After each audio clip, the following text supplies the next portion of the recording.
With the Butt Kicker Gamer 2, what you see and what you hear is what you feel. Butt Kicker. The future is feeling. You've been driving for a while and you feel like you've hit a plateau and you're just not improving anymore. You've upgraded your hardware, but you're still not able to be as fast as you would like. Well, guess what? I did that too, okay? I'm as guilty as you are. And that's exactly why Racine and myself created what we call the advanced way to learn. By using the techniques that we're about to show you, we were able to win national championships, and we're now coaching real-life drivers and sim racers all across the globe. So let me tell you why you absolutely need this to improve your racing skills. On this platform, you'll go through 5 learning steps. The first one is going to be to watch video lessons so you can take in all that theory. The second step will be to answer quizzes. We've created some questions to test your knowledge. Next, you'll have to partake in challenges. Here, you'll have to prove to yourself that you can apply what you've learned. You'll go on track and you'll try to beat the instructor's lap times for sector times. Following the challenge, you'll be able to send your onboard replay so instructors and other community members can help you improve. And lastly, you can get involved in the community to meet some new teammates and learn from others. This platform is a back and forth discussion between us, the instructor, and you, the students. If you're serious about becoming the best driver out there, this is the advanced way to learn.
It's cut down day in South Florida, the third and final race of the round of 12. Which 8 drivers will stay in contention after tonight, and which 4 drivers are going to get chomped up by the alligator jaws of elimination? We'll find out soon as RaceSpotTV welcomes you to round 5 of the PRL Truck Fixed series in 2024 Season 4, live from the virtual Homestead Miami Speedway. My name is Joey Tebben. Joining me in the booth, as always, is Derek Watson, and behind the scenes on the sound and the pictures is Mr. Ramiro Augustin Cisneros. Derek, it's looking a little bit cloudy out there. It's looking a little bit dark, not what we're used to. The summer vibes, bienvenido a Miami, but it is kind of a dark day for 4 drivers. They might be about to get eliminated tonight. And listen, this is what we call typical Florida weather, right? That's the joke if you're down in Florida. Is, hey, give it 10 minutes and it might brighten up again, or it might rain, or it might whatever. We're not going to have rain tonight in the forecast, but we have a lot of racing ahead in our forecast. Look at this. Martinsville next week, and in Phoenix, that's the end of the quote-unquote NASCAR year. And then we'll do Kentucky and Auto Club as our last 2 races of this massive season. But let's take a look and see how some of the points are racking up, Joey. Lots of point standings to go through. So if we move ahead here, first we'll take a look at our, this will be Season 4 standings for our AM drivers, pardon me. And Andrew Sharp holds a pretty sizable lead here, Joey. Looking at almost 20-some points over Nicholas Schwartz and Alex Hillman. Patrick Cowgill down in 4th, tied with Zach Panzarella. Brett Adams in that picture. Nick Hunter, all the plus 100 club. And then Toomer Jr., Brendan Chatley, and Tom Massey round out the top 10. And this has been an unpredictable championship so far this season because the pros and the AMs race together. They score points based on their finishing position, and they're sort of intermingled with each other. The pro standings do look pretty normal, though, because the pros have been the drivers winning these races. Richard Regan Jr. was the first driver to take 2 wins this season after he won last week at Las Vegas, or last week at Iowa, rather, and the week before at Las Vegas. Bradley Holly with 1 win on the season is second. Jeff Ward currently in third. Likely not going to be here tonight, though. We've been having some internet issues, and I don't believe they've been resolved, so there is 1 drop week in this series. You can drop your worst result in the first 8 weeks of the season. Unfortunately for Jeff Ward, he's going to be dropping this one. In the team standings, that's also going to be a hit for Bluegrass Motorsports, as they're going to be riding solo tonight with Mark Kalin, Regan Bogue, and Whataback Racing Overdrive are going to become the 2 runaway favorites in this team's championship, because you can't use a drop week in the team's championship. And as I mentioned, it's cut down week. It's cutoff week for the round of 12. You can see the drivers in red, 9 through 12 in both the Pro Division and the AM Division. They're on the cut line. They need to have big days today if they want to advance into the round of 12 and keep their championship hopes alive. So let's break it down, Joey. Let's start with the left side, the Pro Division, the former Grand National drivers. So Jeff Ward likely not here tonight as of right now. We're just about to wrap up qualifying. That means Thomas Sink and others could, in theory, have a good points night and come out okay, maybe, and beat Jeff Ward. On the AM side, if we can go back to that graphic, or if we can go back to it later, you'll see on the AM side it's pretty even. There's a couple of points battles to focus on there here tonight at Homestead. We'll get into all the tabulations and all the calculations as the race goes on tonight, but for now, we've got to thank Advanced Sim Racing. Owned and operated by passionate sim racers, Advanced Sim Racing designs and builds the sturdiest and most durable aluminum profile racing simulation cockpits available in the market today. All PRL members get a 5% discount on ASR products using the Precision 5 coupon code. Racebox Sim Racing offers mid and high-end button boxes for sim racing enthusiasts. From the casual gamer up to the most meticulous sim racing driver. Competitively priced and carefully handcrafted, their button boxes are an enjoyable addition to any sim racing setup. Visit raceboxsimracing.com and also get a 5% discount, also using the Precision 5 coupon code. This coverage is also brought to you by The Butt Kicker. Butt Kicker products add incredible immersion and realism to every game. Feel every nuance and truly put yourself in the driver's seat with The Butt Kicker. Moradness is a performance lifestyle brand motivated by motorsport and founded by professional race car driver Daniel Morad. For more information, visit moradness.com. Mr. Hedge iRacing Photography. Capture your finest, proudest, or simply worst moments from your hobby in up to 8K resolution. A great addition to any sim room. And finally, get ready to learn to be fast with Advanced Motorsports. Follow them on their socials to become a better driver. And now qualifying ticking to a close. Couple seconds left on the clock. Looks like all drivers have finished their laps. A couple drivers not allowed to qualify, but up on top, a driver who is both allowed to qualify and has once again shown everybody up in qualifying. Richard Regan Jr. has put himself at the point of the field again, Derek. Yeah, no surprise there. Richard said this is his best track on the schedule. So let's take a look at it. Richard Regan up on the pole at 33.142. Was going to beat out Thomas Sink by less than 1/10 of a second. Brett Adams and Daniel Knight, 3rd and 4th on row number 2. Followed by Ted Lowendick and Jeff Evans rounding out row number 3. We'll advance on the grid here. Andrew Sharp at number 24, Battle Bus Racing, with Dustin Bumgarner on the outside in row 4. Abner Acosta and Patrick Cowgill, 9th and 10th. And then rounding out your top 12, Joey, James Morgan and Bradley Holly. I should mention that's 4 poles in 5 races for Richard Regan Jr., by the way. Unlucky 13th riding solo tonight is Mr. Mark Kalin. He starts alongside the second of the Evans, Mr. Doug Evans, Nick Schwartz, and Austin Hunter on row 8. Austin Hunter hoping he doesn't flip for the 5th time this season. Marty Calvert and Zach Panzarella, 2 of our AM drivers, will start behind him. Then it's his brother Nick Hunter starting alongside Alex Hillman.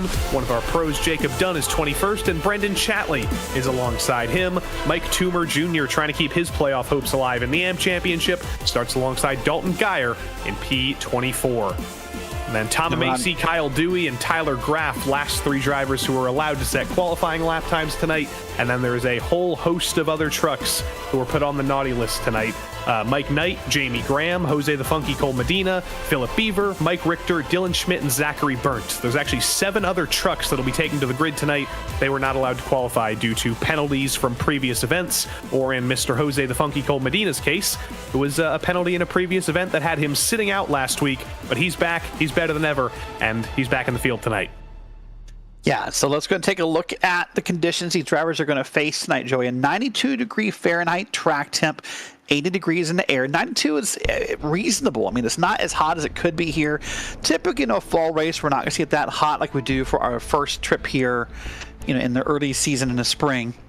Well, it's just past noon, virtual sim time here in Miami on the 26th of October, so it will likely get a little hotter before it cools off in this race, Joey. So we'll wait and see how this track behaves. And this track is tricky. It's a 1.5 miles, but it's really a very non-traditional 1.5 miles. It doesn't race like it. It's not shaped like your typical cookie cutter, and it's much, much more challenging than a place like Vegas or Kansas or tracks of that nature. And unfortunately, we were talking about Jeff Ward not making it tonight. It is now official. He has not made the grid.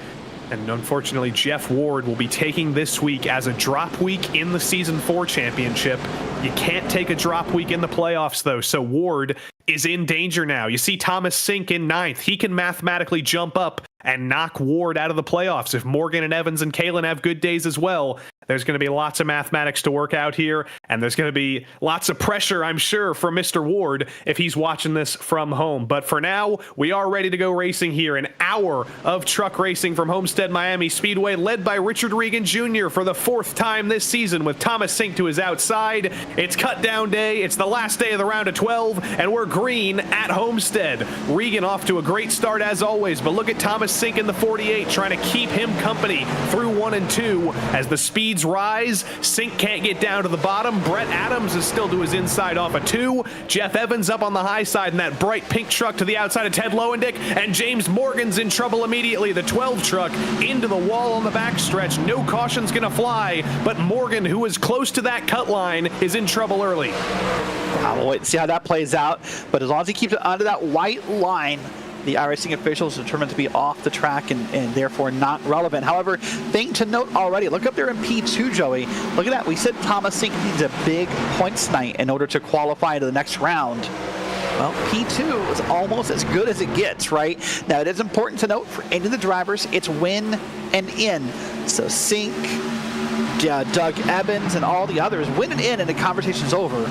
But look at that's the wreck right there. You know what? Got it slowed down pretty well. That still gets some damage to that truck, Joey, but did an okay job there. But Thomas Sink having a great start to this race here at Homestead. Look up on the high side, Daniel Knight, another one of those drivers who we were talking about potentially being mathematically eligible to advance with Jeff Ward's troubles. He doesn't necessarily need to win, but he needs to have a very, very good day and finish as high as 2nd. He's certainly trying his best in that pink and white and green number 17. He's ripping the outside while Ted Lowendick in the 13 is just trying to stay alive on the bottom for now. Let's take a look here. The different lines are being used across this track. One of the beautiful things about this 1.5 mile facility, Joey, is there are multiple grooves. There's multiple lines. This is not a single lane racetrack. Now, there's pros and cons to every lane, and we can discuss those as the night goes on because the drivers need to make some choices about how this car behaves and what spot they're putting themselves in. But right now, it's kind of single filed into a choo-choo train for the top 10 or so. Talked a lot about the tire saving ability you need to succeed at this track. Early on in the run, it's been very common to see these sort of single file situations, as we're seeing throughout basically the entirety of the field right now. But those tires get chewed up quickly there. It gets high speeds. It's a lot of turning. And for some of these guys who have been aggressive, like Daniel Knight, they've been charging forward. There's been drivers like Abner Acosta and Bradley Holly directly behind who we know have a lot of tire-saving ability, and they're definitely thinking about the far future here in the long run. Yeah, you got to think about that, right? The other thing you got to think about, too, ironically enough, something I don't think we talk about enough with the dual groove tracks is fuel mileage. I have seen multiple times this week, Joey, where the drivers who are running the outside, they are running more than a mile and a half. They are running the longer lane here, and it will affect your fuel mileage. If you think this race is going to go green and we might end up making green flag pit stops, you could cost yourself a lap or two of fuel mileage by running that outside wall the whole race. So you have to think about that as well when deciding what lane you want to run. Bradley Holly to the inside of Abner Acosta. Abner's always known as the tire whisperer. He's actually never lost a truck race at this place. But right now, he's not in the place he wants to be. P8 right now. Kind of similar to where he's been all season. It's not been the best start yet, but he's definitely got a plan. Bradley Holly is trying to set him off that plan. He's not been able to, though, and he's going to slot in line behind Abner for now. Yeah, so it's kind of calmed down for the moment. Everybody's decided they want to save tires and kind of run on the same strategy here. You see that battle right there. That's Abner Acosta behind Andrew Sharp. Now we're up here with that pink 51 machine as he is running behind, I believe, to be Brett Adams up there in front of him. So we'll see a couple of different battles here, but everyone right now is using that bottom lane, Joey. That bottom lane is better for entrance to the corner. You get a big run on somebody, can really dive up under them, and then kind of slide job them on the way out of the corner. But the exit of the corner, you want to be up high and build all the momentum and get a faster run down the back straight. Some drivers are starting to take peeks up to that higher line, though. You just saw Jeff Evans in the 51 getting a little bit higher than Brett Adams, maybe thinking about building up some momentum and trying to make this move. There he goes again, just a lane higher, trying to get a little bit of extra speed in the outside. And while Evans is running maybe a lane higher, look at that black truck of Dustin Bumgarner in the background. The 32's running higher than anybody. He's trying to rip the wall to get by Patrick Cowgill for P11 in the background. Yeah, and of course, that was a few drivers tonight told me that was their plan, was when they wanted to rip that wall. When I talked to Jacob Dunn earlier, he told me that was the plan, was rip the wall in the early part of the race. Then once I pit, then I'll start worrying about tires, and I'll start running towards the bottom. But he thought he could get himself a big run by running the top of that wall. I mean, right now, no big movements, Joey, and the best passing, Marty Calvert's +5. I mean, Jacob Dunn is +7, so that strategy he has must be working. But everyone right now is kind of in line, being patient. Really, so far, it's like the most calm truck race we've seen all season. Yeah, and that was almost the end of the calmness a couple of moments ago. Abner Acosta and Bradley Holly making a little bit of contact on the front stretch. They got away with it, though. Look at Abner, though, in that bright yellow truck again, peeking to the inside into turn 3. He's letting himself be known. We may have only been racing for about 10 laps, but that is long enough for the tires to start to fall off a little bit, for the slipping and sliding to begin. We're already seeing a little bit more motion than we did just 6 minutes ago. And now Daniel Knight in the 17 is trying to make a move on Jeff Evans with all that same amount of motion. Yeah, and this really is a momentum-based racetrack. So you really want to have that run going for you, and you really are hoping that the driver in front of you has that momentum. Because, an example, in this picture right here, you know, if Brett Adams loses that momentum, he'll really check up the field accordion style pretty quickly, with everyone wanting to kind of stick with it. Jeff Evans would be in trouble, Daniel Knight on back. So momentum matters a lot here. But here we are, working about our 7th minute of the race, Joey, and everyone's kind of beginning to move around. He said those tires are wearing off, the trucks are going to get more squirrely, the corners are going to get more treacherous, and the driver's arms will get a bit busy here. We've talked a lot about the need to win for some of these drivers to kind of upset the balance of power. Thomas Sink in second right now. He's having one of his best weeks in a long time. Maybe not within touching distance of Regan for the moment, but there's still a lot of racing to go. And if Thomas could win tonight, not only would that be his first win in over 3 years, if I'm not mistaken, it would be his ticket guaranteed into the round of 8. And this is a driver who we know is very, very good at Auto Club in that championship finale. If Sink could sneak in there, he might be a championship threat and sort of an underdog in the playoffs. Yeah, I mean, even running second right now, you know, we have to run the numbers when this all said and done, but I think even running second, he'll likely knock Jeff Ward out of contention. So we'll wait and see how everything plays out, who finishes where, are there bonus points, so on and so forth. But that would be my assumption right now. So Jeff Ward, if you're at home watching, I hope you're doing well. It's just an internet issue for Jeff. It's nothing, you know, critical in his life, luckily. I mean, well, I can't say that. It's pretty critical when I don't have internet. Costa peeking to the inside of Sharp. We're starting to see some movement here. It is not just a single file train throughout the field now. The tires are starting to fall off. People are starting to get aggressive. And Abner didn't even need to be aggressive there. He made that look easy. Got to the inside of Sharp through 3 and 4. Cleared him through the middle of the corner. And Abner Acosta's already up 1 spot as he chases down Ted Lowendick now for 1 more. Yeah, that thing that Abner did at the end shows you how important the outside lane and the run and the momentum mark is. As soon as he cleared Andrew, he quickly got back to the top. He did not want to be stuck in the bottom, did not want to be stuck here trying to run that bottom lane. So he just quickly moved up so that he could get the best run possible out of this truck. And Abner said has a great history here. I mean, Abner, whenever Abner's in a race, Joey, he's always got to be one of the odds-on favorites. Has won so many times, so many battles, so many highlights for Abner. I think you said his average finish is 1 here. Yes, he has never lost in a truck at Homestead. He's lost in a Grand National car or a Cup car or whatever, but he has never lost in a truck at Homestead. And look now behind Abner as he's been moving forward. You've probably been seeing in the background of your screen, things have been getting crazy all throughout the field. Bradley Holly was ripping the top through 1 and 2. He's built up a whole host of momentum, and now through 3 and 4, he's going to be the next driver to get to the inside of Sharp, and now the next driver to clear him off of 4. These multiple lines, they're starting to open up. We got multiple grooves now. So the question that's entering my head, Joey, with respect to both Abner Acosta and Bradley Holly, is are they getting faster? Or is Andrew Sharp getting slower? Because he's now been passed a 2nd time here, and it's making me wonder if Sharp maybe has burned off some tires, has maybe having a hard time holding onto that wheel more than he was before, because he is quickly falling back here through the field. Right now he's down 2 spots from where he started, and we'll see if that continues. But right now it's going to be Patrick Cowgill the next to run him down. Richard Regan Jr. is checked out to a full 2nd lead at the head of this field, so you're not missing anything up there. This is where the majority of the action is, and you see that action right through 1 and 2. Knight and Lowendick now side by side for P5. Knight ripping the top, Lowendick on the bottom. Lowendick can't make it happen and can't stick with Knight. He'll fall back down to P6. There is a lot of speed to be gained up there. It is a wider radius. It's not the most high-powered package for these trucks, so you can rip pretty much full throttle when you're up there. And look at basically everybody from 7th back or from 9th back. They're kind of doing exactly the same thing. Calvert, Cowgill, Kalen, Bumgarner, they all say, it's been working for Holly. Maybe it'll work for me too. There goes Cowgill. Yeah, and Cowgill went way up there, didn't he?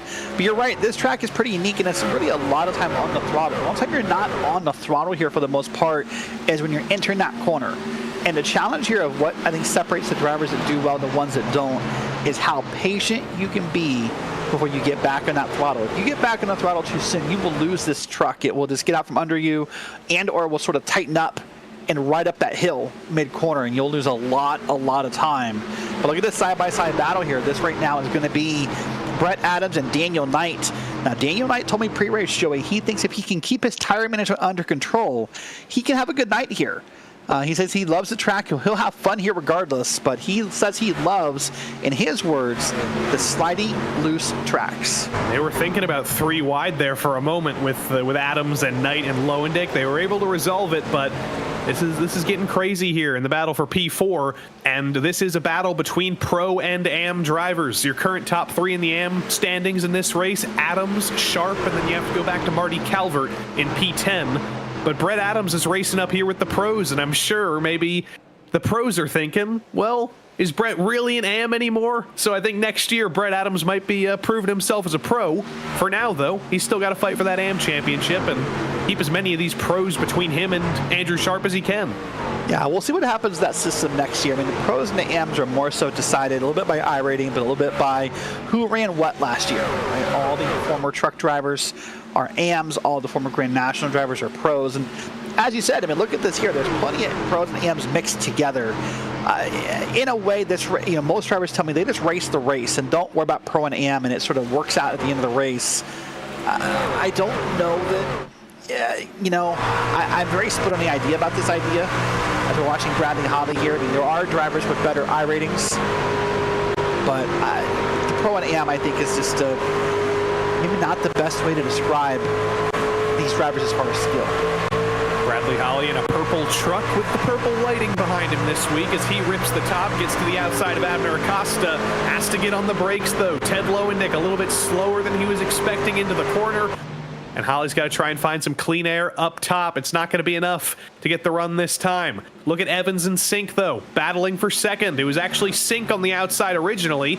Evans was able to send it around the outside. He built up the momentum, and Jeff Evans in the magenta truck clears Thomas Sink out of second and now sets his sights on that colossal 2-second gap up to Richard Regan Jr. Now you can start to see some of the tires wearing off, and the best way to see it, Joey, is how close some of these trucks are getting out and through the corners and out of the corners. You're almost seeing bumping happening here, almost bump traps, because maybe the truck in front can't hold that line smoothly and it sort of kills their run, and then someone comes up on them fast. So that's how you can kind of more quickly tell who's having an easier time here. Here's Richard Regan. As you said, well up in front. Last I looked, over almost 2 seconds of a gap here between Richard Regan and the rest of it. No surprise, Richard said, hey, this is my favorite mile and a half. So he was expecting to do well here. Yeah, nobody is having an easier time than Richard right now. He has none of this. Even in his mirrors, he can barely see it as they're almost 3 wide again through turn 1. Holly trying to make the bottom work this time. That's not what he's been used to the last couple laps. Sink trying to make the top work further ahead as Daniel Knight is the next driver on his list, trying to dump him out of the top 3. Sink hangs on, though, for the moment. Yeah, right now, if you're Thomas Sink, he's got to go race. Maybe Tom is or he is not aware of the point scenario. I know that team talks a lot over at Whataback about the what ifs and who can do what. Let's see here. Now let's move back to Jamie Graham. That bright green, almost lime green hat he's got on there. Sort of tucked into a corner there, Joey. Looks like he's in like a maintenance car. Yeah, one of those drivers who was not allowed to qualify tonight, so he started at the back of the field. He's up to P24. Made some good progress so far. Abner Acosta is nearly making some progress into the wall. There were all sorts of wiggles there off of turn 2.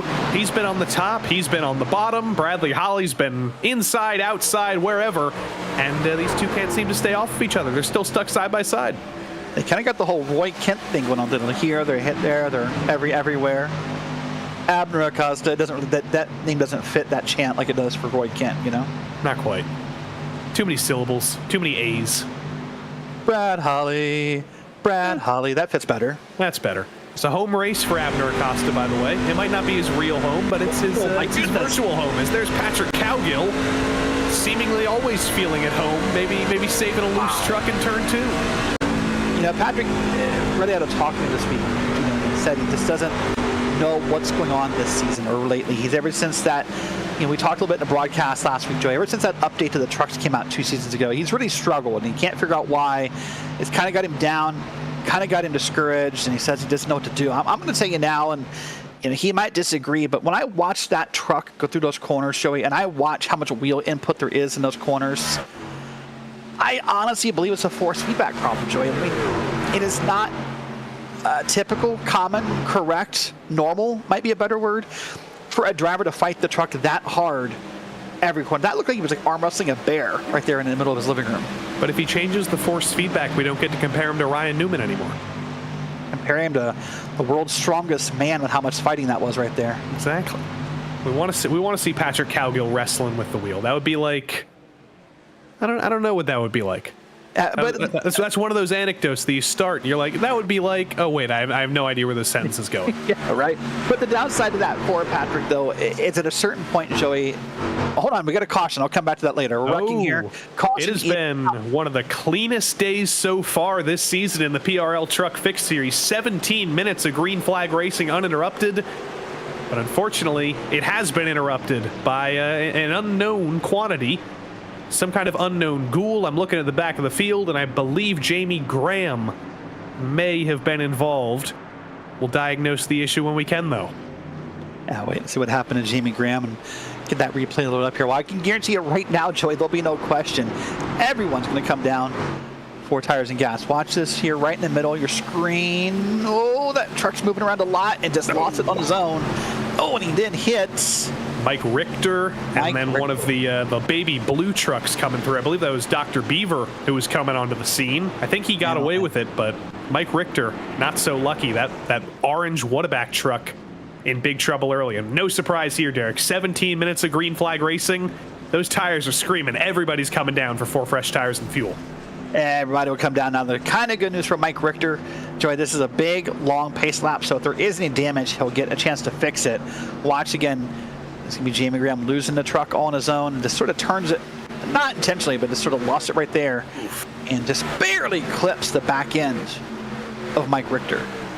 Everybody else does a great job of avoiding that. You saw Brendan Chatley staying out of it. Kyle Dewey made it through. But unfortunately, Mike Richter not so lucky, and Dr. Beaver not so lucky either. The race off pit road, Jeff Evans. Talk about a shock. Richard Regan Jr. with a slow stop. The race leader, to the tune of about 3 seconds before the caution came out, has been passed by Jeff Evans.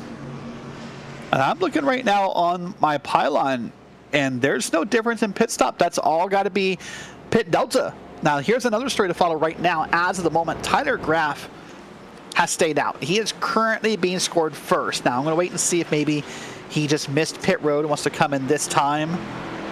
I think he did. I think he'll come down this time. He might be trying to get a lap lead point because he was already in the back of the field, but I don't believe Tyler Graff will be staying out this time. But that would be scary. Yeah, Tyler Graff's coming down pit road this time, so no worries there. And Jeff Evans will take the race lead. Difference in pit delta, 37.7 in terms of the run all the way down pit road for Jeff Evans, 38.8 for Richard Regan Jr. That is a 1.1 second difference with a longer stop from Evans. So Jeff Evans made up all that time somehow just in the run to the box. I wonder if Richard, did he miss his stall? Did he do something that we didn't see? Because he's been taken to the cleaners here. Most likely would probably spun his tires. But it's easy to spin your tires when you're getting off of pit roads. We're watching it on board here with Bradley Holly, but it's very easy to spin your tires when they drop that truck off the jacks. And any kind of tire spin will cost you that little bit of time you need to come back out in first place. Well, now we're going to re-rack it up here, Joey. A new top 5. It's Jeff Evans, Richard Regan, Daniel Knight moved up, Thomas Sinkin, and Abner Acosta up to P5. And this is a short caution. The lights are already out on the pace truck. I believe we're going to go racing this time, so no time wasted whatsoever. Florida efficiency down here. And South Carolina efficiency for Jeff Evans. Richard Regan Jr. led every single lap in the first 20 minutes of this race. He had about a 3-second lead at the time the caution came out, but one mistake on pit road has lost him the lead. And for the first time this season, it's going to be the magenta number 51 of Jeff Evans leading us to the green flag, and it's a phenomenal restart for Evans. Knight gets to his inside, and the 48 of Thomas Sink as well. It was a terrible restart for Richard Regan Jr. on the outside. He's been swallowed up by the top 3, and now Acosta and Lowendick are looking to the outside. A race that was once comfortable for Regan is suddenly very, very perilous down the backstretch. Yeah, well, wait, watch this battle down the backstretch here. Look at this. And seeing the different cars driving on there. It's the battle towards the front. You see Jeff Evans up front in that pink machine. Got a truck way on the outside. And then it's got Daniel Knight involved as well. So you see Abner Acosta. And who gets in? There's going to be Regan back in front of the lines. Wow. I mentioned he was in peril going into turn 1. Fell down to 4th, but he says, what are you talking about? I'm building up my momentum. And after a bad restart, Richard Regan Jr. takes no time at all to retake the lead, ripping around the outside of Jeff Evans. It was a little stumble, but Richard Regan's back in dominant control of this race. Now watch this. Jeff Evans is going to try to get all the way down to that white line. He's going to try to get a little bit of extra speed and time and come back out, but does not get around Regan again. All these guys needed to do was keep Regan out of the lead. They needed that kind of restart that they had where he was dumped down to 4th if they wanted to keep their chances of winning this race. But one way or another, Richard found his way back through, found his way by Sink immediately, found his way by Knight immediately, and he's gone from 4th to 1st in the space of about a lap. Now the question is, what do you do to keep him out of the lead? How do you prevent him from pulling a 3-second lead like he did under the last run? Yeah, that'll be the question, what they can do. But a quick story off screen. Tyler Graff, black flag on the restart. Not sure why. He is down pit road serving that. Zach Panzarella, not a black flag, but he is down pit road as well. So you might see those on the left side on your pylons and wonder why. For Graff, it's a black flag. For Panzarella, I don't quite understand. There is no black flag, but he is definitely down on pit road and sitting there for a good amount of time. They're closer than they were in the first stint. So I don't know if Evans and Knight have been able to learn something here, but there is no gap being pulled by Regan. He is about a truck length ahead of the other two. He was about a second and a half, or about a half a second ahead of Thomas Sink, I'd say, for the entirety of the first stint. So there's definitely been a change in the dynamic here. And speaking of Thomas Sink, we ride on board with him now. Once looked like he might have a chance at this win. Now he's been sort of dumped down into the midfield a little bit more. Currently riding in P6, but definitely looking for a way to move forward. I think this is what the difference was at first, Joey, right here. At first, Evans and Knight were content running bumper to bumper and keeping that gap right there with Regan close. But when they get side by side and they start racing like that, they could, in fact, slow each other up a little bit, and that would allow Regan to possibly open that gap back up. Other than this different, I thought maybe the track temps would go up here in this race, Joey, but we are already down 4 degrees. Oh my gosh, that's Dalton Geyer way to the inside the back of that camera shot. Sorry for the small moment there. I thought he was going to hit something, but he got it saved. But as this track cools off, Joey, there will be more grip in the track and more ability for drivers to keep that throttle open and keep up with Richard Regan Jr.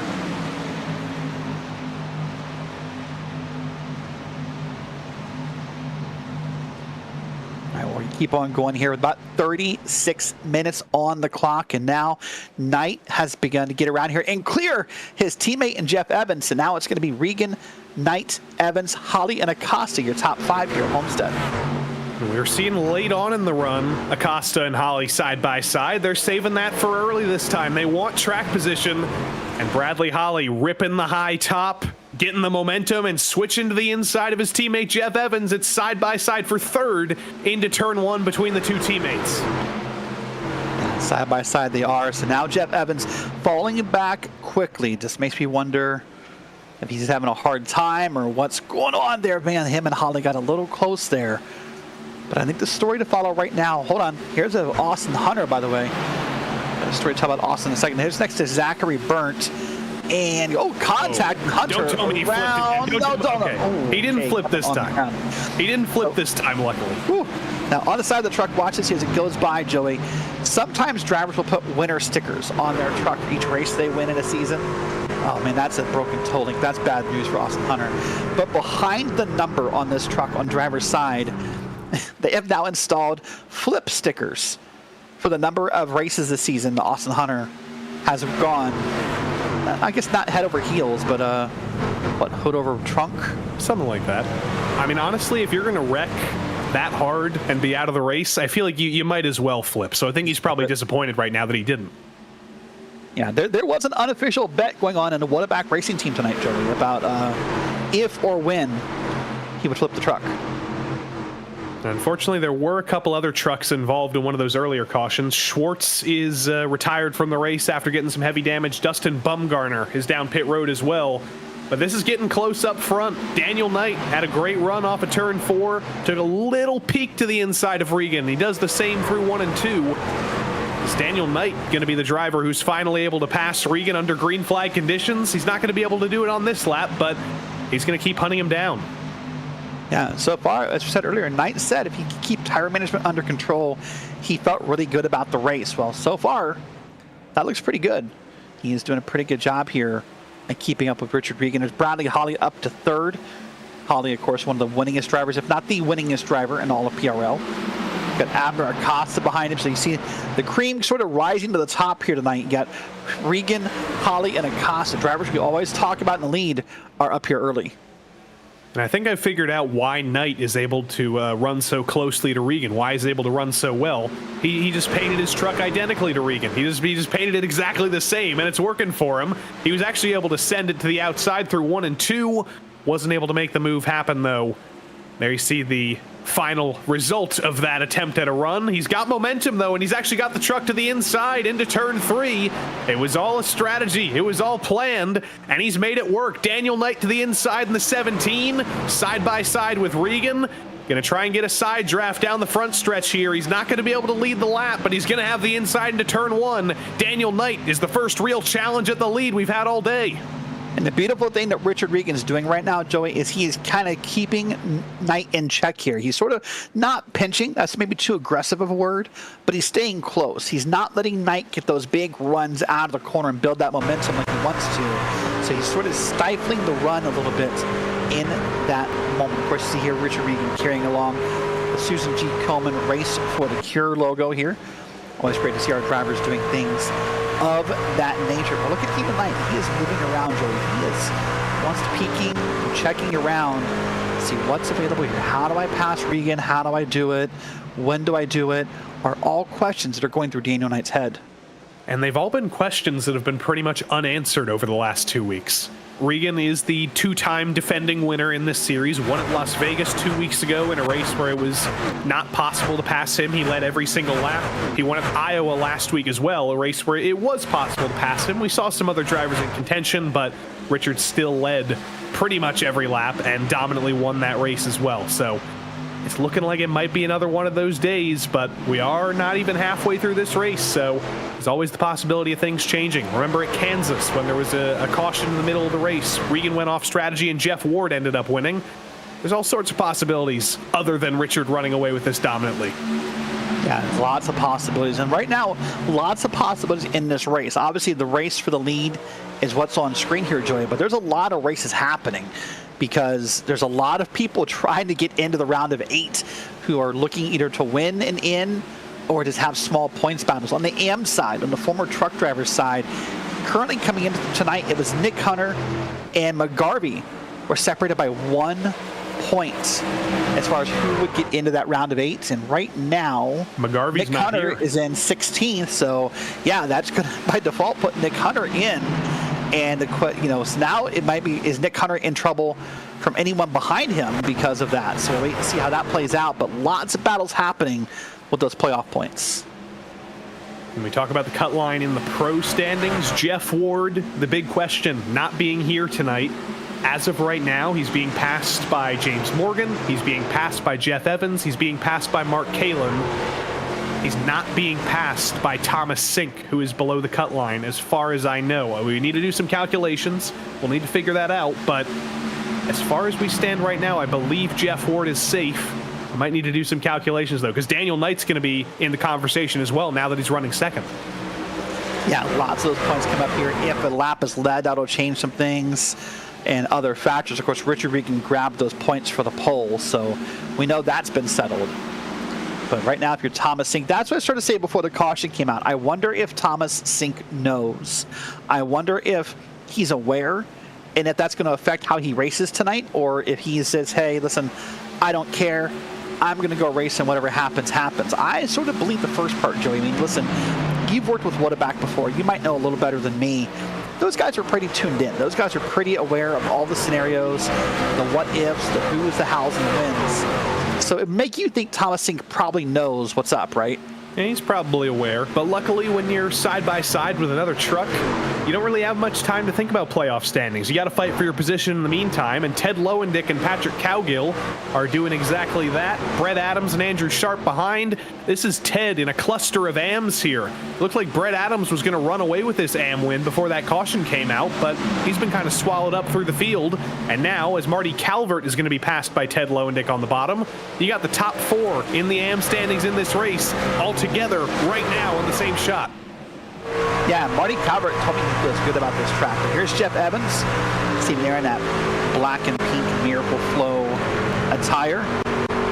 See him just kind of having a conversation very calmly with his teammates and doing pretty well here. Listen, Jeff, one of the stars of Whataback, by the way, doesn't get enough credit probably for what he does. Does a lot of the back-end work for Whataback, a lot of the painting, a lot of the organization of maybe the more social events, right? The fantasy football stuff, the NCAA CFP 25, dynasties they run. And those kind of teammates are important, Joey, to have someone on your team who's willing to kind of push the more human stuff and make it fun and not just be stressed about racing 24/7. Getting stressed looking at Daniel Knight. You see how high he was through turn 1. There's an air gap between him and the wall. Maybe about a slip of paper in terms of diameter there. He's running the Larson line through 1 and 2, trying to keep Regan in touch, but it's not been working for him. He's running as high as humanly possible, but that gap has expanded to a full second again, and Knight has fallen into the clutches of Holly and Acosta now. Yeah, this seems like Regan's figured something out here about what to do, and the question might be what happens on the long run. That's what we don't know yet. I mean, we went 17 minutes, which would be one of our longer runs of the season for this league, but not quote unquote a long run per, you know, truck series race standards.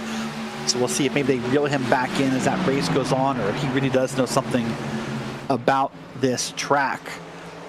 So Bradley Holly, Abner Acosta, Jeff Evans right there in that photo, in that order. Holly in purple, Acosta in yellow, Evans in pink as they come back by the line. Now, I don't believe we can make it to the end on fuel. I'm thinking now, we restarted with about 40 minutes to go. I think you can make it to about halfway. You can make it to about 30 minutes to go. I don't think you can make it 40 full minutes of racing on fuel here. So that's going to be a conversation to the end of the race as well. And if these guys are saving fuel, they're having a tough time of it, because Holly and Acosta are still side by side now, just like they were in the first run, fighting for third. I don't think they're saving much fuel going all out for this. Yeah, no, my calculations, you can do about 45 to 46 laps under green in a truck under green at full pace. Not, you know, if you're saving, that's different. And we're running, you know, 33, 34 second laps. That's going to be way less than what they have left on the clock. So if it does stay green, there could be some questions about who does what and who comes down when and when do they make it happen. But as of right now, you know, we're just going to kind of race it out and see. And these drivers love long runs. You'll often hear some of these guys get frustrated by the short runs, and they say, hey, we want it to stay green. We want to see what happens. A lot of these guys love that strategy. They love all the math, all the what ifs and what happens here. But here's Jeff Evans. And right now he's sort of in that middle lane, sort of behind the two drivers in front of him. So no drafting help there. And this is a track where we haven't seen a ton of cautions in the past. The most ever in a truck race here is 3, as opposed to 5 or 6 that we've seen in some previous tracks this season. So maybe something to do with the wideness of the track, maybe something to do with the fact that the backstretch has that massive asphalt lake where it's tough to bring a caution out, but all things considered, this has been a very clean track for these trucks, and it's been a driver's track, no matter what series has been here. So no surprise that maybe the top drivers of the PRL have cycled their way up to the front. Richard Regan Jr., Abner Acosta, and Bradley Holly, the big 3 of the PRL. Daniel Knight putting himself in the conversation for the big 4. Jeff Evans putting himself in the conversation for the championship 4 as well. The cream has risen to the top, as you said before, Derek. Yeah, it really has. By the way, a quick note here. Nathan Deering want to say hello to you. He's on vacation right now. Joey out in St. Augustine's. Said he'd be watching the race and cheering his teammates on. So Nathan Deering, thank you for tuning in. Even on your vacation, one of the drivers not here tonight, along with Jeff Ward, who was having some issues with Spectrum Internet. And so unfortunately he's not here for the reason. But hey, if I had to choose St. Augustine or racing at Homestead, I might choose St. Augustine. Yeah. I mean, I don't think he's far from Homestead in St. Augustine. I think he said 5 hours when I asked him earlier. Oh, God. So yes, he is. That tells you how much I know about Florida geography. I mean, hey, listen, how big Florida is, 5 hours, is that really, you know, not that far. It's a skip away. It's a short walk. An alligator could probably do that. It probably has before, too, right? Yeah, probably has before. Man, speaking of alligators, look at Bradley Holly just trying to chomp up that truck of Jeff Evans, trying to get up there and just menace his way into getting around Jeff Evans here. Look at the bottom of the track there. That was Austin Hunter back on track, by the way. So good on Austin to get back out here. Unfortunately, I think that was Mike Richter, actually. Oh, okay. Sorry. I saw the get Austin Hunter fans. No, that is Austin Hunter. Never mind. That's what I get for doubting Austin Hunter. That is him. I saw the white and the orange, and I thought that was Austin Hunter, but I was like, there's no way Hunter's back out there. He got destroyed. He's probably got 30 minutes of required repairs, but no, the Whataback pit crew, they're doing phenomenal things. By the way, if you're new to the broadcast, that is a baby up ahead.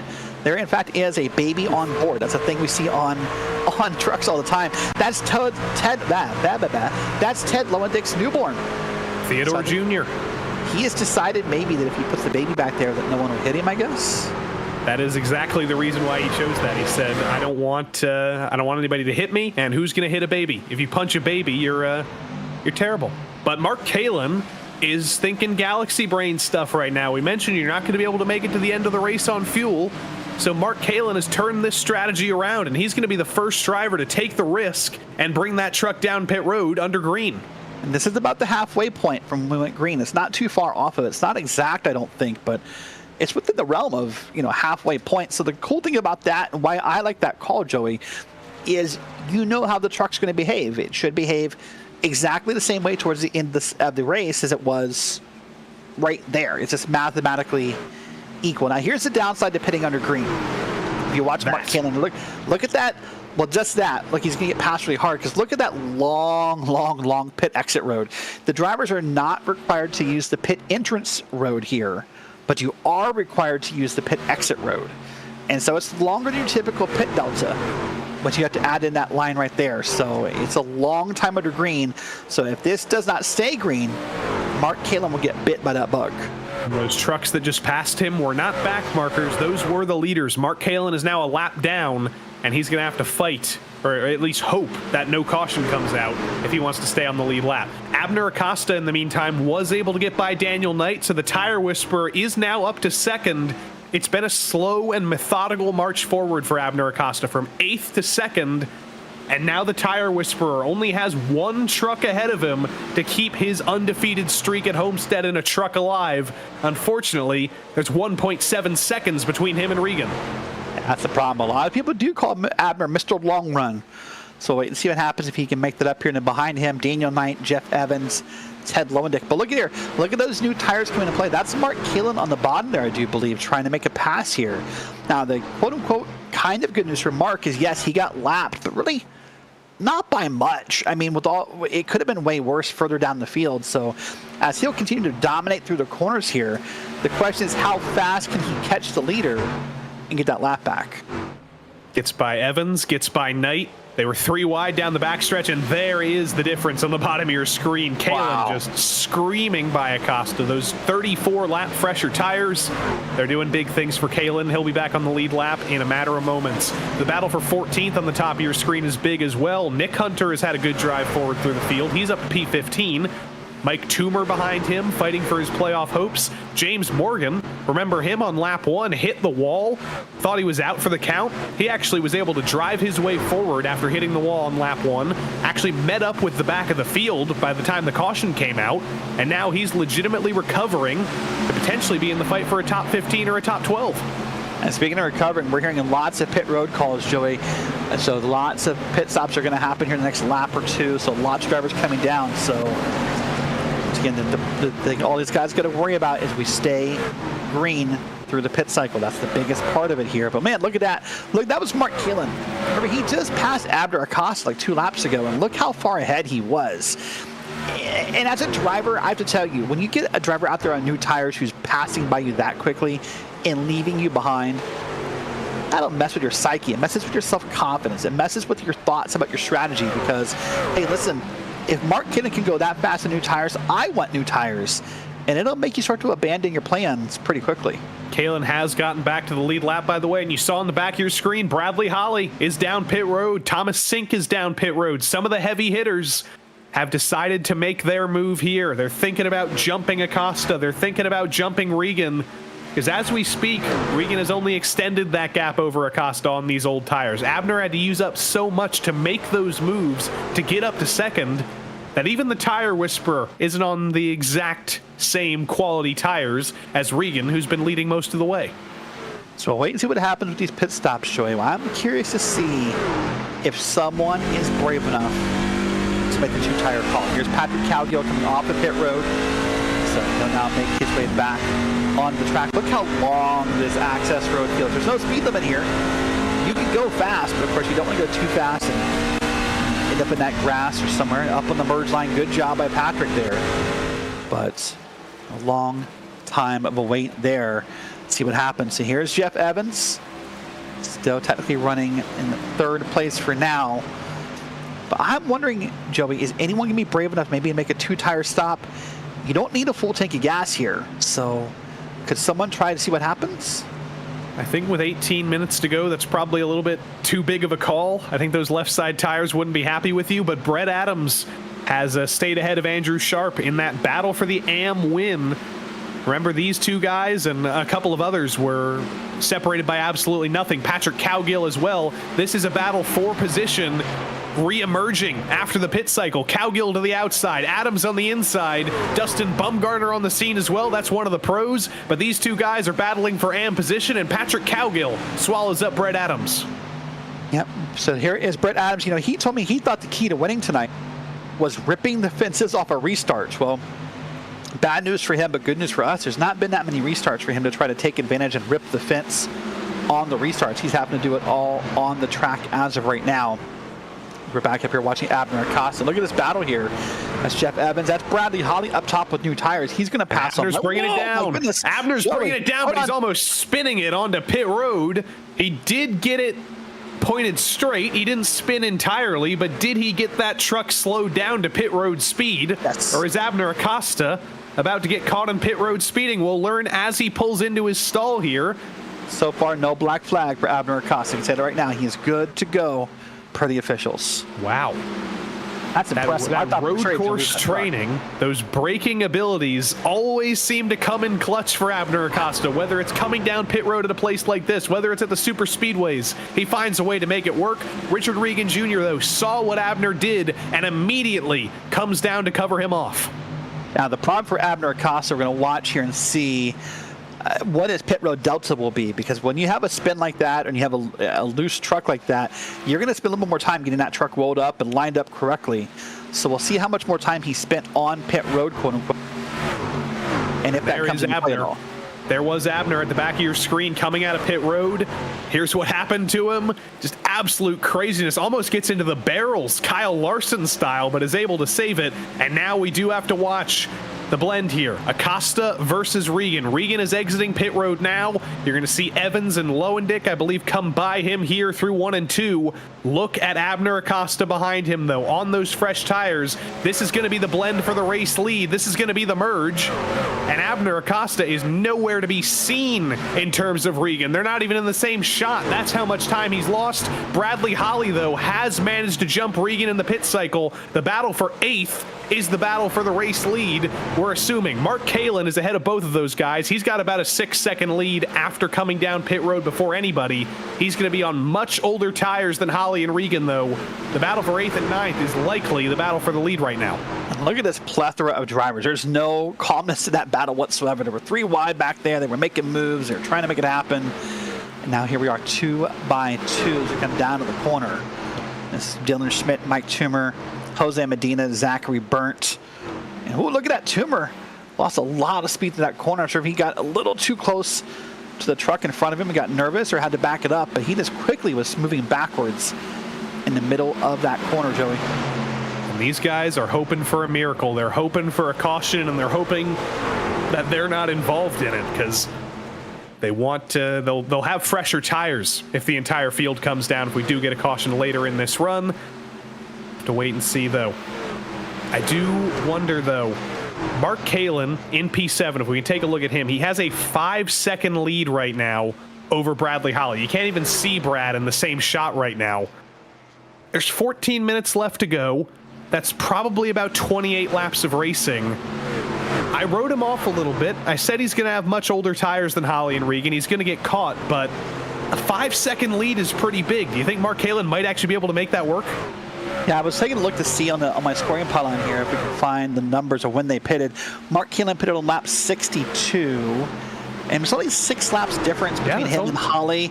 It's about 7 laps between him and Regan Jr. That's not, in the grand scheme of things, it's definitely newer tires, but it's not massively different, right, Joey? I mean, I don't know. Oh, man, speaking of loose, look at that truck right there in the middle of your screen, that white truck there. That was a big wiggle right there. Big wiggle from Tom Macy, big wiggle from Mike Toomer behind him, and look at the number 54, Jose the Funky Cold Medina. Welcome back to him. Had to sit out a week last week at Iowa, unfortunately, but we're happy to have him back and happy that he's back on the right side of the stewards. As here's what happened to Mike Toomer, getting a little bit too high through turn 1, kissing the wall and getting it off, and then Tom Macy in the 05 does a very similar thing off of turn 2, getting all sorts of loose. There were a couple more takers down pit road that time, by the way. Zachary Burnt has finally given up on these tires, and that leaves only 4 trucks. Evans, Lowendick, Schmidt, and Medina, the only trucks yet to come down pit road to take fresh rubber. They're still holding out. They're still waiting for a caution. Or maybe they've been able to save a little bit of fuel. I have a feeling it's the first option, though. Yeah, probably more so the first option. I would agree with you as well. So another battle to keep in our viewers' minds, Joey, as we get back about the 12.5-minute mark. We said here that with McGarvey out, it likely means that last transfer spot is open. Now, we said Nick Hunter was 1 point back, so he would be the obvious favorite. But Tom and Macy came in only 11 points back. Oh, hold on. There's Mike Toomer. Mike Toomer has that is the blown deadly, the engine. and that's the deadly gray and black smoke there. So he is done. So unfortunate for him. But I was saying there's only a 10-point difference between Nick Hunter and Tom and Macy. So we might want to keep an eye on where they finish compared to each other in 12 minutes from now, because that may determine who gets that last spot. There's a barbecue there on pit road, Joey. You got some hot dogs, some hamburgers. I wonder if that was a missed, or not a missed downshift, but one too many downshifts coming to pit road. Yeah. Because Toomer and Burnt came down pit road at the same time, and unfortunately, it was Toomer that got burnt. Yeah. Unfortunately, it was here. Now we're looking back on the Jeff Evans here, currently riding around here, just trying to get back to the front. In fact, he is the front of the field, I should say, not trying to get back to it. But he's only stopped once. Him and Lowendick, Dylan Schmidt, Jose Medina all need to stop again. I do not see a world, Joey, where they get it done. Like, with all due respect, there's no way mathematically, short of a caution or 2 or 3, that these guys run around. So I think the battle right now with Mark Kalin, Bradley Holly, Richard Regan, that's obviously your battle for the net lead, if you will. If Jeff Evans does this, he is God, my hero. Yeah. If Jeff Evans does this, put him up for the Nobel Prize for Physics, because he's clearly invented something that's not possible. Here's Mark Kalin, though, assumed race leader. Once those final 4 come down pit road, he is going to destroy Jose Medina around the outside. It's a big tire difference. Nothing Jose Medina's done wrong. It's just Mark Kalin on a different strategy, sweeping around him. And also, on the topic of Mark Kalin's teammate Jeff Ward, with him out, Thomas Sink needs to finish 11th or better tonight. Right now, he's in position to finish 4th. So Thomas Sink is in a very good position right now to steal a spot in the round of 8 and unfortunately dump Jeff Ward out. Yeah, that's unfortunate for Jeff Ward. We'll see what happens here, though. But there's Thomas Sink on screen, and he's involved in a bit of a battle here, trying to hold on that spot. You see behind him, he's got Marty Calvert, Abner Acosta, Daniel Knight, Brett Adams on back here. But when talking with Calvert earlier, I said earlier, he's pretty happy about this track, was looking forward to it. Said he enjoys the track, and he really thought he could win the AM race tonight. Well, right now that goes to Dylan Schmidt currently, but I think he has to pit still, so we'll wait and see who does come out here cycled. By the way, Ted Lowendick down pit road.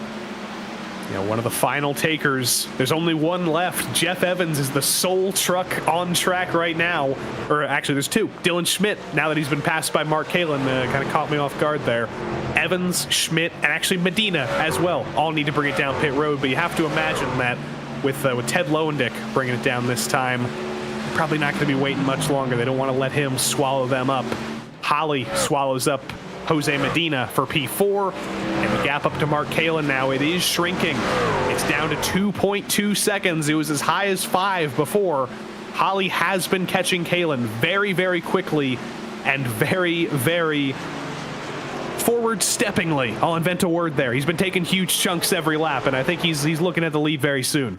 That one forward-steppingly step for man. Exactly. That's what Neil Armstrong for said. mankind. That's what it was, right? Yeah. Exactly. Take a look at their lap times, though, to come back to what you said. Holly right last time by a 34.5. Kayla a 34.6. Only a 1/10 of a second difference for them. Here's Jeff Evans finally down pit road. This means our lead will cycle around, and Mark Kalin will likely be credited next time by as your race leader, Joey. Now, I think the bad news for Kalin, in a way, as odd as it sounds, is that there is no more lap traffic between them. There's no one to slow up Bradley Holly. Now it's just a race between the 2 drivers. Evans gets off a pit road. I think he might have missed his stall originally, so it's a little bit slower than he would have liked. The positive, he's able to put a little bit less fuel in than anybody else.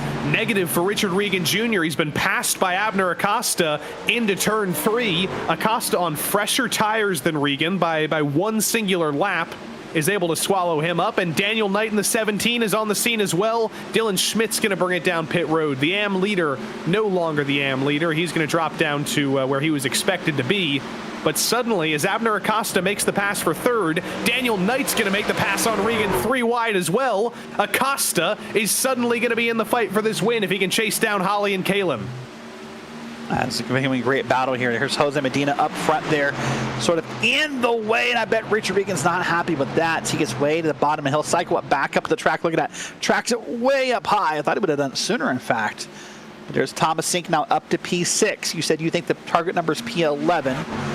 Right now, Sink is +5 on that. About 7 minutes to go. Joey, I think right now, within the next minute or so, we hit the point of no return. If we get a caution here with about 6 minutes to go at this track, I think we're done. I don't think there's any way we get green flag racing in again. Well, right now, this race has come totally undone for Richard Regan Jr. He was in control of this thing before the green flag pit cycle. He had about a 2-second lead over second place Abner Acosta, and now 1 pit cycle later, a faster stop than anybody else. But he's still been swallowed up by the rest of the field. Now Thomas Sink's going to get by him easily. Marty Calvert, who's on fresher tires than anybody, is going to fight to get his lap back. But Richard Regan Jr. has 5 seconds to make up in 6.5 minutes. I think this race has totally fallen apart for the 56. And I think what this shows us is even the sim racing, Joey, there's a big difference in aerodynamics between when you are the leader and when you're behind other vehicles. Because when he's behind other vehicles, that truck does not look as powerful. It does not look as if he's having the great run he was having out front. It shows it either due to the dirty air, or maybe it's happening because you're trying to follow someone else's line or what have you, that when you're behind someone, it's a much, much different race here at this track, Joey. So in this track right now, it's going to settle a winner in a top 8 here in just a few minutes, and a few hearts may be broken in the process. I'm wondering, I'm looking at the data. Richard Regan had about a 4-second faster stop than anybody else in the field. I'm wondering, was it less fuel? Was it 2 tires? Either way, it has added up to not a lot of speed for Richard Regan Jr. and most likely the loss of a win that looked almost certain today. The battle for the lead up front, though, as Jacob Dunn and Andrew Sharp go at it for P8. There is a battle for the lead. Bradley Holly has caught Mark Kalen. Holly's on 6-lap fresher tires than his former teammate. Is he going to be able to actually make the move, though? He sends it down to the bottom through 3 and 4. Kalen's going to ride the top, though. Top lane. Maybe try and steal some of the draft from Tom Macy down the front stretch. Try and hold some momentum. It doesn't really matter because Kalen has been swallowed up by Bradley Holly. Holly takes the lead into turn 1, though. Kalen's got the bottom again, though, and Holly's going to get checked up by a Macy. Kalen takes the lead back. Is Holly going to be able to take it back again down the back stretch? Kalen sends the slide job to hold him back. That merge was tight, and I think, in fact, Holly got a little loose how far he had to snap that truck down, and now they're going to swap it back and forth again. Now they're going to put it 3 wide with the lap vehicle. Maybe not. Nope. Mark Hanna's going to back out of it. He's going to get stuck there by Tom Macy, and that's going to hurt that run. And as those two fought side by side, you know who the happiest driver in this race is? Looking third, Abner Acosta in the yellow number 5. He's on fresher tires than both of the top 2, and he's been saving. You know he has. The Tire Whisperer started 8th, was anonymous for the first 45 minutes of this race, but Abner Acosta might be able to keep his undefeated streak alive as now he looks to get by Mark Kalen for 2nd. Doing a great job here. Now we'll see who comes around. See Abner Acosta at the bottom of that yellow machine, wants to get under Mark Kalen. And I got nervous in that corner because that's a tight exit to try to make here. But look at this now. You got other drivers involved. Daniel Knight's back in there. And a mix of lead lap cars and lap down cars and a real just conglomerate here. And Marty Calvert's trying to get his lap back in the 16. He's faster than all these guys on fresher tires. And Marty Calvert, at one point, your AM leader tonight, thought he was going to lead this race and win this race on the AM side. Does not look likely here, but he's trying his best to get around them. Gets to the inside of Kalen. Should be more straightforward now that he has those fresher tires, but there does come to a point where fresher tires and older tires kind of equal out. And Acosta and Holly, They're two of the best at saving their tires. They may be on 20-lap older tires than Calvert, but they also might be a similar speed. So Marty wants to get back on the lead lap. He also doesn't want to fight with the leaders as if he's fighting them for position. So sometimes people will ask, why is Marty Calvert doing this, right? Hold on, yellow. That's it. We're done. Unfortunately, that's going to kill that point. I'll bring it up in a second. And it's Patrick Cowgill involved in yet another possible incident here. Wait and see what happened, but that's kind of why Marty Calvert was fighting for this, by the way. We won't go racing again, but he may have made up a spot or two, depending upon the wreck, if he could have got back to the lead lap. But we'll come around here and see what happens. But Joey, this race is effectively over. Yeah, Patrick Cowgill and Jamie Graham, the two trucks involved this time. We did have a very quick caution last time. We did go racing very, very quickly after it came out, but I think that might be testing the laws of physics here to get this going again. Here's what happened. Jamie Graham on the inside in the 6, Patrick Cowgill on the outside in the 31. A little bit of an argument through turn 1, and then a little bit of Jamie Graham getting turned into the wall, and Cowgill joining him. That's rough. I mean, if you're Patrick Cowgill, your argument's going to be, you're coming up like I'm there, and I get that. I would probably feel the same way, but on the other side of the argument, if you're Patrick Cowgill, what's more important, being right and winning the argument or having a clean race car? And sometimes that's the question to ask here in those moments. I want to watch this again here. And this is from Cowgill. I mean, Graham is just coming up. Like, I don't know what you do there. Cowgill, there's nothing to do. You could have maybe given the spot up and said, hey, we'll race next lap. But I don't know. But I want to finish that thought. I was going to explain to you, Joey, why was Calvert racing so hard? He was racing hard for this reason. Had he maybe gotten around our leader before the yellow came out, and then a wreck happens, he could have passed some wrecked cars and got some spots at the end of this race. That's why you do that. You're just racing for every what if possible. But right now, Bradley Holly, Abner Acosta, and Mark Kalin will be your top 3.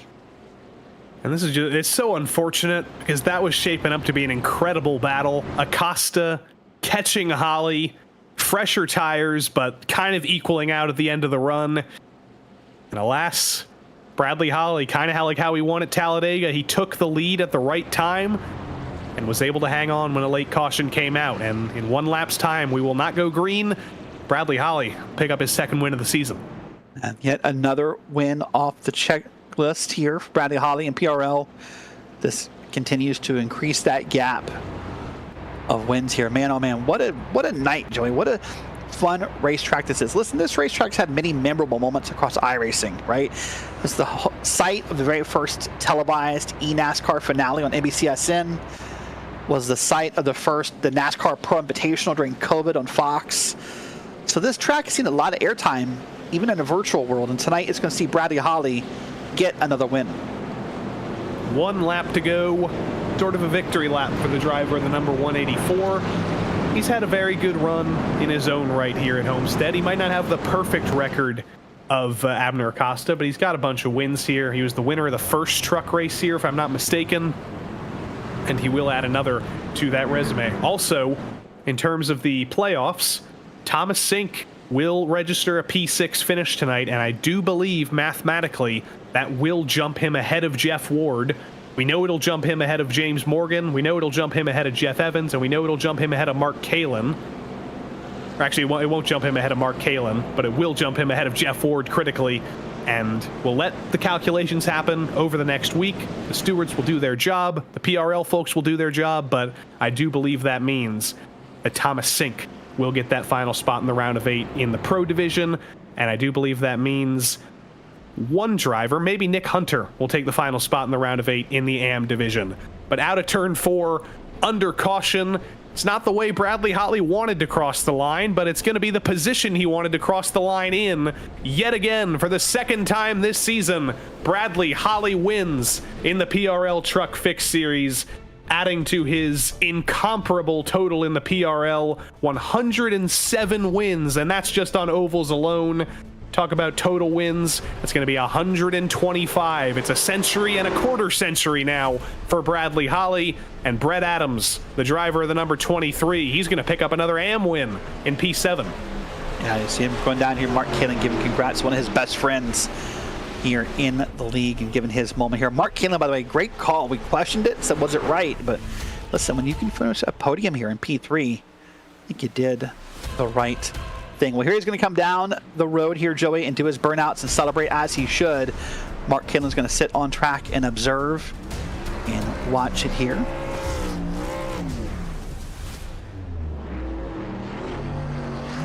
He's got plenty of fuel left to do him. He had those extra couple of laps under caution, and he's using all of it for good measure. Bradley Holly, victorious for the second time this season, and if I'm not mistaken, in the 2024 Season 4 standings, this should put him ahead of Richard Regan Jr., who's a 9-point gap coming into tonight. Regan finished 5th. So I do believe Holly will make this happen, and Austin Hunter misses him in the donuts. Mark Kalen goes tumbling, but Austin Hunter had one job to hit Brad, and he missed. I think Austin Hunter was just trying to flip himself there a little bit. Failed. Look at that. He got 2 wheels off, but no, we're done here. So we'll wait and see how all the results come out here.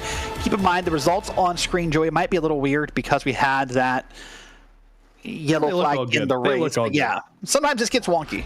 Bradley Holly wins for the 125th time in the PRL. Abner Acosta probably going to be saying some words we can't say on the broadcast because he was looking to keep his undefeated streak alive. The caution comes out at an inopportune time, and he finishes second. Mark Kalen rounds out the top 3. Daniel Knight was P4, and Richard Regan Jr. led almost every lap today, but it wasn't to be. The final stint has him in P5. Thomas Sink likely advancing to the round of 8 in P6, and then Brett Adams, Andrew Sharp, and Alex Hillman were your top 3 in the AM standings. Jacob Dunn in the middle of it all. P8 finish was solid for him too. Ted Lowendick finishes P11. Patrick Cowgill, despite being involved in the race-ending crash, he still gets P12 in the order. Dalton Geyer, Mike Knight, and Jeff Evans brought us down to the end of the top 15.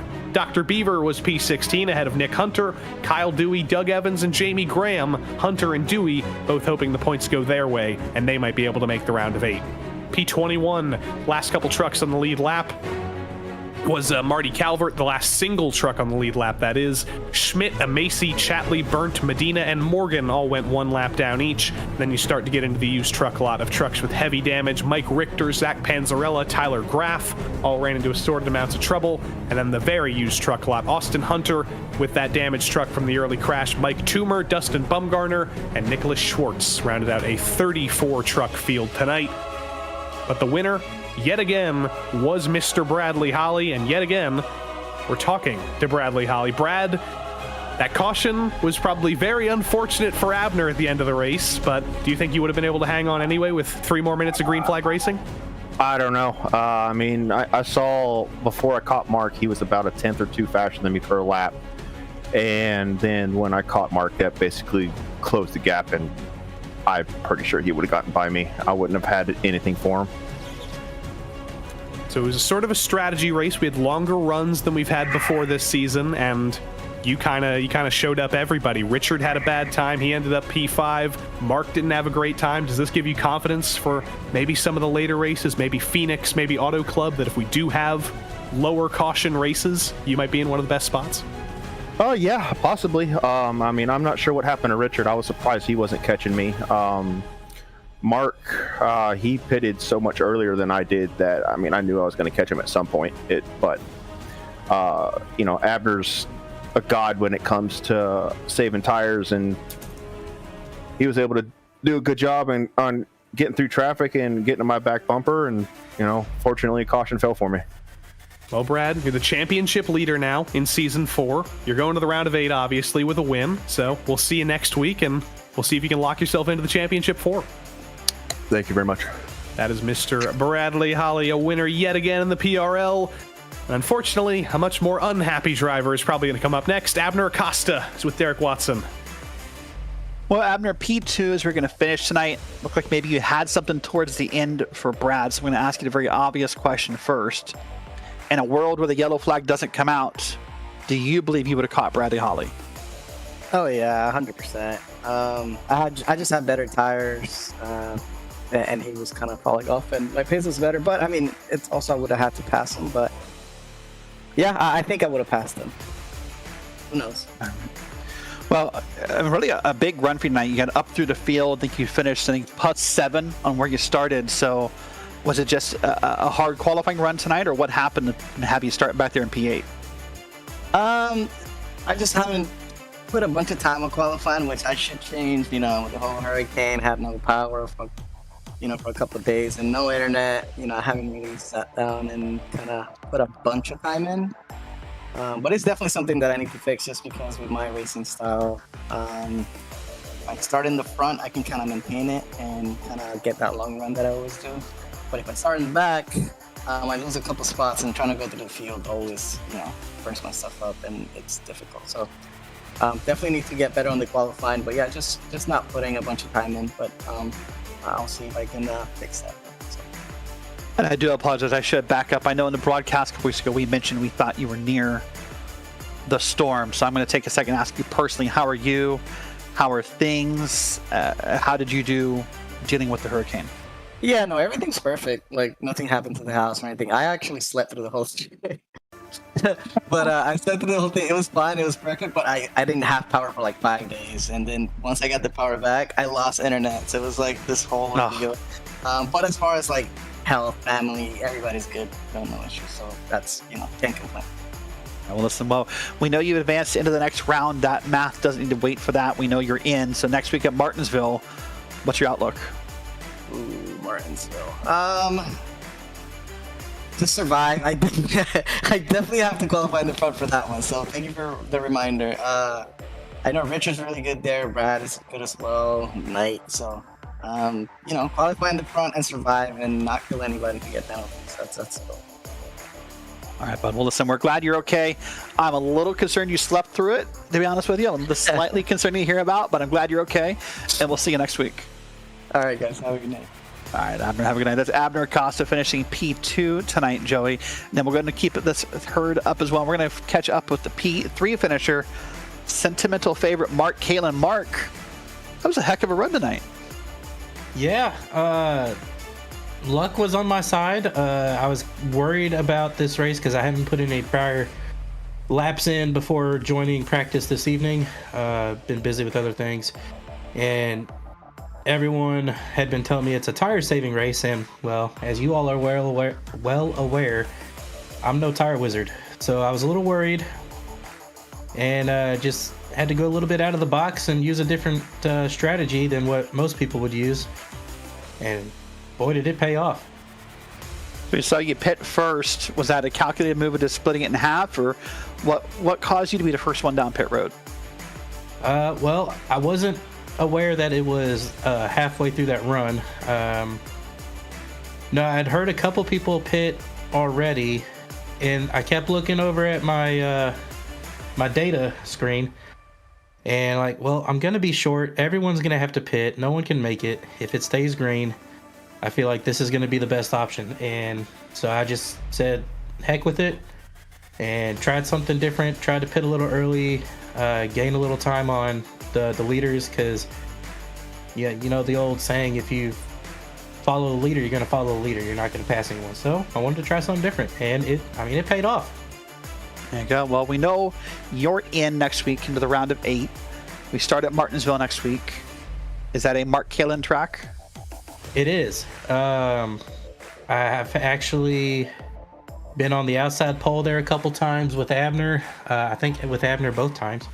It's a very Mark Kalin-esque track. I've always run strong there, usually in the top 5 with whatever group of people I'm running with. So I'm really looking forward to that. I will actually make sure to put in some time for practice next week for that race. Excuse me. But yes, definitely looking forward to Martinsville. The paperclip is one of my performance-wise best tracks. All right, Mark. Well, listen, well, great job tonight. P3, and we'll see you next week. Thank you, Derek. Have a good night. All right, there you go, Joey. That is Mark Kalin. Indeed it is, and we've got one more driver to talk to. Our AM winner is here, Mr. Brett Adams.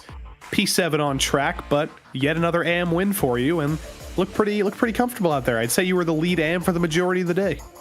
Yeah, I'll take it. It was definitely fun. I think on the long run, Andrew and Barty might have had a little bit more speed, but made some moves after that second fuel run and got enough separation.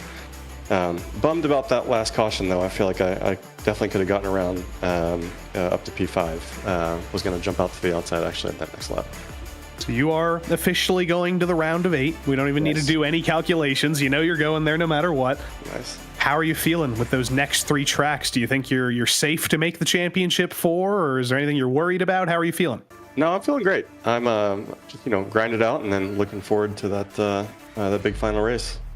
Well, Brett, congrats on your 2nd win of the season, and we'll see you in Martinsville for some craziness next week. All right, appreciate it, guys. Brett Adams, AM winner yet again. And that's going to round out our drivers for tonight. Unfortunately, no Andrew Sharp and no Alex Hillman, your other top 3 in the AM standings. But all the same, congrats to Bradley Holly and Brett Adams picking up their wins. 2nd wins of the season for both of them. And we will go racing at Martinsville next week, Derek. A track that, to be totally honest, you're going to want to qualify well because there might not be a lot of green flag racing. You might want to start up front if you want to stay out of the trouble. And there's not a lot of passing opportunities either, Joey. There's really one lane. And if you want to get in, you're going to kind of force your way into that lane. But it starts 1 week from tonight, 9 p.m. Eastern time here live on RaceSpotTV. This race and every past PRL race this season available on demand on our YouTube channel. And there will be PRL racing tomorrow night as well. The GTP GT3 series is back yet again on Thursday nights, so we hope you'll join us then. We hope you'll join us next week in Martinsville. But until then, I've been Joey Tebbin. Derek Watson's been Derek Watson. Our producer has been Ramiro Agustin Cisneros. And until we see you next time, so long.